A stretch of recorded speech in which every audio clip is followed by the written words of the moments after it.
యాదగిరిగుట్ట లక్ష్మీ నరసింహస్వామి ఆలయానికి భక్తులు పోటెత్తారు. ఆదివారం కావడంతో ఆలయ పరిసరాలు సందడిగా మారాయి. దీంతో మెట్ల దారి మార్గం కూడా రద్దీ నెలకొంది. స్వామివారి దర్శనానికి భక్తులు క్యూలైన్లలో బార్లు తీరారు.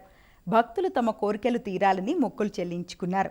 స్వామివారి ఉచిత ప్రవేశ దర్శనానికి సుమారు 3 గంటలు, ప్రత్యేక దర్శనానికి గంటన్నర సమయము పడుతోంది.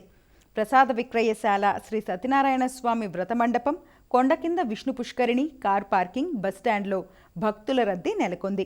వేములవాడ శ్రీ రాజరాజేశ్వర స్వామి ఆలయంలో భక్తుల రద్దీ నెలకొంది. వివిధ ప్రాంతాల నుంచి తరలివచ్చిన భక్తులు ముందుగా రాజన్న కళ్యాణకట్టలో తలనీలాలు సమర్పించుకుని ధర్మగుండంలో పవిత్ర స్నానాలను ఆచరించారు.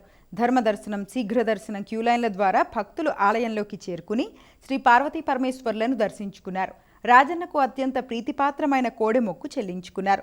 అనుబంధ ఆలయాల్లో భక్తులు కుంకుమ పూజలో పాల్గొని బద్దిపోచమ్మకు మొక్కులు చెల్లించుకున్నారు. భక్తులకు ఇబ్బందులు తలెత్తకుండా ఆలయ కార్యనిర్వహణ అధికారి వినోద్ రెడ్డి ఏర్పాట్లను పర్యవేక్షించారు.